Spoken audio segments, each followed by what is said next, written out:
Hello दोस्तों, मैं UP 13 mechanic में आपका स्वागत करता हूं। तो ये भाई हमारे पड़ोस में एक मैकेनिक भाई हैं, उनके पास ये सर्विस होने को आई थी बाइक। और सर्विस करने के बाद क्या हुआ कि गाड़ी के अंदर न्यूट्रल बत्ती भी आनी बंद हो गई और चेक लाइट भी आनी बंद हो गई और इसके स्पार्क प्लग पे करंट भी आना बंद हो गया। तो ऐसा क्या हुआ गाड़ी में सर्विस करने के बाद, जो इस गाड़ी के अंदर ये प्रॉब्लम पैदा हो गई कि इसका स्पार्क प्लग पे करंट नहीं आ रहा। देख सकते हैं आप, बिल्कुल भी स्पार्क प्लग पे करंट नहीं आ रहा है। तो क्या हो गया, जो स्पार्क प्लग पे करंट आना बंद हो गया, क्या इसकी सीढ़ी खराब हो गई, क्या मैग्नेट कॉइल खराब हो गई, क्या बैटरी डाउन हो गई, क्या इसकी वायरिंग में कहीं से दिक्कत आ गई। तो मैं बिल्कुल आपको बताने वाला हूँ। अगर आपके पास कोई गाड़ी ऐसी आती है, प्रॉब्लम आ जाती है, तो आपको किस तरीके से आपको चेक करना है। सबसे पहले आपको चेक करना है इसके बैटरी का पावर। तो सबसे पहले बैटरी को चेक करना है। बैटरी ओके है, कोई दिक्कत नहीं है, बैटरी बिल्कुल ठीक है, लेकिन फिर भी इसके मीटर में लाइट को नहीं आ रही है, क्योंकि कहीं ना कहीं से इसकी वायरिंग में समस्या आई है। तो उससे आपको ये पता पड़ जाएगा कि बाइक भाई स्टार्ट थी, लेकिन ये बैटरी के अंदर करंट है, लेकिन बैटरी में फिर भी आगे लाइट नहीं आ रही। तो इसका समझ लो कि कहीं ना कहीं से इसके कहीं मेन लॉक का तार टूट गया है, या कोई इसके हैंडल मोड से तार टूट गया है, या तो कहीं ना कहीं से कोई वायरिंग में कोई तार टूटने की वजह से ना न्यूट्रल लाइट, ना चेक लाइट और ना कुछ ना आ रही। तो इसका मतलब क्या होता है कि कहीं ना कहीं हमारी गाड़ी में कोई समस्या पैदा हो गई है और इसमें करंट भी नहीं आ रहा। तो मैं आपको बिल्कुल दिखाता हूँ कि बिल्कुल भी करंट नहीं आ रहा है इसके अंदर, क्योंकि मैंने रेड वाले में तार में चेक करना है। तो मैं एक बार रेड वाले तार में आपको चेक करके दिखा देता हूँ। तो सही से लगाता हूँ इसे।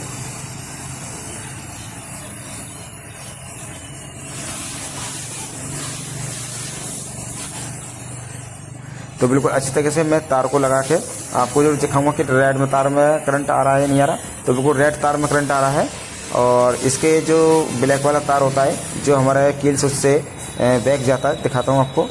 तो इसके भी बैक में बिल्कुल भी सप्लाई नहीं आ रही है। तो क्या हुआ है, तो मैं आपको दिखाना चाहता हूँ, इसमें बताना चाहता हूँ कि अगर आपके पास कोई गाड़ी ऐसी आती है, अगर आप किसी मुसीबत में या कोई परेशानी में या कोई रास्ते बीच में आप ऐसे फंस जाते हो, तो इसका कहीं देखो मेन लॉक का तार टूट रहा है। मैं दिखा रहा हूँ आपको, अंदर की साइड से इसका जो मेन लॉक का तार होता है रेड वाला, वो टूट गया है। तो क्या होगा, क्या आपको मेन लॉक डलवाना पड़ेगा? नहीं भाई, आपका मेन लॉक नहीं डलेगा, आपका मेन लॉक यही काम कर जाएगा और आपका अच्छी तरीके से गाड़ी स्टार्ट हो जाएगा। तो खुलवाते हैं इसका मेन लॉक मैकेनिक भाई से, क्योंकि मैकेनिक भाई पास आई थी सर्विस।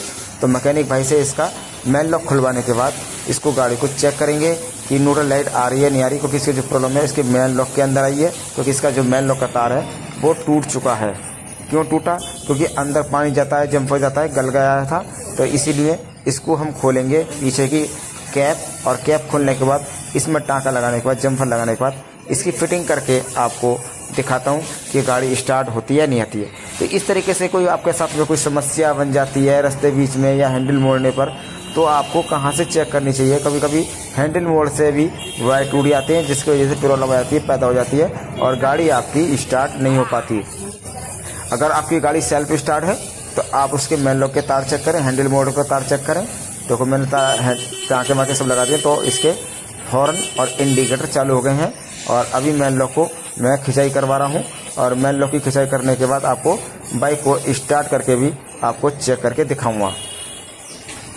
तो ये प्रॉब्लम बहुत नॉर्मल होती हैं, ये जरूरी नहीं है कि मैकेनिक भाई से खराब होती है। हो सकता है कि गाड़ी में कि चलते चलते भी प्रॉब्लम हो जाती है, और ये समस्या नहीं होती कि मैकेनिक के यहाँ पर आइए भाई। एक ये कोई बहाना होता है मैकेनिक भाई के पास आने का, और गाड़ी अच्छे नसीब होता है कि आपकी गाड़ी कहीं रास्ते बीच में खड़ी नहीं हुई, तो आपकी गाड़ी एक मैकेनिक भाई के पास जाने के बाद ख़राब हो गई और वो उसकी सलूशन हो जाएगा।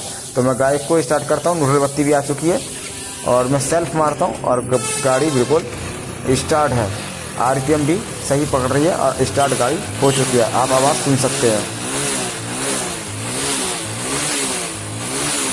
तो गाड़ी बिल्कुल अच्छी तरीके से आरपीएम पकड़ रही है और गाड़ी स्टार्ट हो चुकी है, क्योंकि इसके स्पार्क प्लग पे करंट आना चालू हो गया। क्योंकि जो प्रॉब्लम आई थी, इसका जो मेन लॉक होता है कील स्विच के अंदर से ये रेड कलर का तार जो होता है वो टूट गया था, जिसकी वजह से गाड़ी स्टार्ट होनी बंद हो गई। और ये मैकेनिक भाई भी ये घबरा गया कि भाई मेरे पास गाड़ी सही आई थी और गाड़ी मेरे पास बंद हुई है, तो इसका दंड मेरे ऊपर पड़ेगा। नहीं भाई, ऐसा कुछ नहीं है, ये तो कहीं भी कोई भी किसी के साथ हो सकता है। तो वीडियो अच्छी लगी हो तो चैनल को सब्सक्राइब करें, लाइक करें, ज़्यादा से ज़्यादा शेयर करें। तो ये है एच डिलक्स, और इसमें जो प्रॉब्लम आ रही है कि कम बढ़ती रेस का प्रॉब्लम आ रही है। कभी रेस मंदी होती है, कभी तेज़ होती है, मंदी होती है, रेस तेज़ होती है।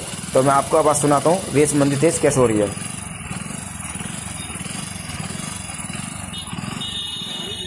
तो ये इसकी जो रेस मंदी हो रही है और इसकी चेकलेट जो आ रही है, क्या समस्या आई है, क्या प्रॉब्लम आई है।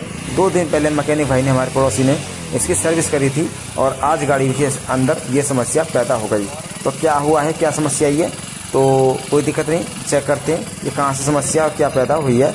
तो इसका जो इंजन टेम्परेचर सेंसर है वो टूट चुका है और टूटने की वजह से ये इंजन टेम्परेचर सेंसर में दिक्कत आई है और इसी वजह से प्रॉब्लम आ जाती है कि हमारी गाड़ी की जो रेस होती है वो अप डाउन होती रहती है, कभी बढ़ती है, कभी मंदी होती है, कभी बढ़ती है और मंदी होती है। ये सेंसर जो हमारा टेम्परेचर सेंसर टूट जाता है और उसका कोई वायर टूट जाए या सेंसर ख़राब हो जाए, उसकी वजह से ये समस्या बन जाती है। तो कस्टमर कह रहा है कि इस सेंसर को नहीं लगा दीजिए, इससे कोई प्रॉब्लम पैदा तो नहीं होती। भाई एवरेज में बहुत बड़ी प्रॉब्लम होती है। हो सकता है कि कोई आपकी थ्रोटल बॉडी में दिक्कत आ जाए, पेट्रोल मोटर में दिक्कत आ जाए, उससे कोई भी प्रॉब्लम पैदा हो सकती है।